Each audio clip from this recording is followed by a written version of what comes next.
Ju njohim me edicionin informativ të lajmeve. Kjo është Radio 7. Kryeministri britanik Starmer u prit në takimin zyrtar nga kreu i qeverisë shqiptare Edi Rama, ku nënshkruhet gjithashtu dhe deklarata e qëllimit ndërmjet Këshillit të Ministrave të Republikës së Shqipërisë, të Qeverisë së Mbretërisë së Bashkuar të Britanisë së Madhe dhe Irlandës Veriut. Kemi thelluar bashkëpunimin edhe po punojmë intensivisht për të krijuar më shumë sinergji në fushën e sigurisë e posaçërisht të mbrojtjes. Në angazhimin kundër rrjedhave kriminale dhe migracionit paligjshëm kemi arsye të jemi shumë krenar për punën që kemi bërë. Shifrat janë mbretëlënëse. Kryeministri britanik Starmer gjatë konferencës përbashkët për shtyp me kryeministrin Edi Rama deklaroi se marrëdhënia me Shqipërinë është e veçantë dhe vizita e tij në Tiranë përfaqëson një deklaratë të qartë qëllimi për mënyrën se si qeveria britanike sheh këtë partneritet.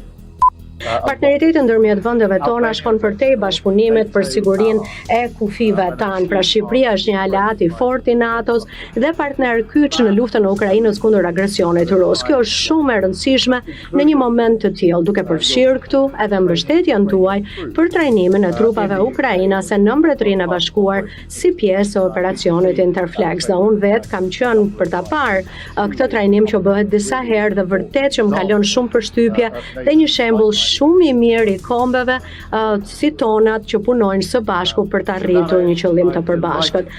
Ai shpreh kënaqësinë për nënshkrimin e marrëveshjes së bashkëpunimit mes dy vendeve në fushën e mbrojtjes. Jam vërtet i kënaqur që në kontekstin më të gjerë sot kemi arritur një marrëveshje për të përmirësuar punën që bëjmë si dy vende për sigurinë dhe mbrojtjen, duke përfshirë prodhimin dhe prokurimin, sepse mendoj se kjo është një epokë e re për Europën, kjo është një epokë e re për sigurinë dhe mbrojtjen, ku ne lidhemi me aleatët tanë dhe më fort, deklaroi kryeministri britanik. Në vizitën zyrtare në Tiranë, kryeministri britanik Keir Starmer dhe delegacioni që e shoqëron nënshkruan në kryeministri me palët shqiptare dy marrëveshje bashkëpunimi. Palët nënshkruan deklaratën e përbashkët për avancimin e bashkëpunimit dy palësh mbi prioritetet e përbashkëta dhe deklaratën e qëllimit ndërmjet Këshillit të Ministrave dhe Qeverisë së Mbretërisë së Bashkuar të Britanisë së Madhe dhe Irlandës Veriut në lidhje me eksportet në fushën e mbrojtjes dhe bashkëpunimit industrial. Kryeministri britanik Keir Starmer viziton qendrën e inovacionit dhe muzeun e forcave të armatosura. Ai u prit nga ministri i mbrojtjes Piro Vengu dhe shefi i shtabit të përgjithshëm të forcave të armatosura, General-Lejtnant Arben Kingi. Ministri Vengu dhe kryeministri Starmer panë mjediset e këtij kompleksi ku u takuan dhe me ushtarë shqiptar dhe britanik.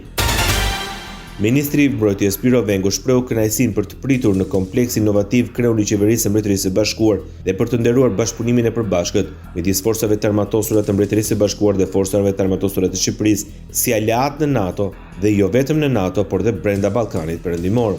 Kemi një qëndrim të përbashkët për kërcënimet të cilat po përballemi dhe gjithnjë më shumë po ndërtojmë kapacitete të përbashkëta dhe sot në kujdesin dhe udhëheqjen e kryeministrit të Mbretërisë së Bashkuar dhe kryeministrit të Shqipërisë nënshkruam një marrëveshje të rëndësishme me ambicien për të bashkëpunuar dhe më fort industrinë ushtarake dhe inovacion, deklaroi Piro Vengu.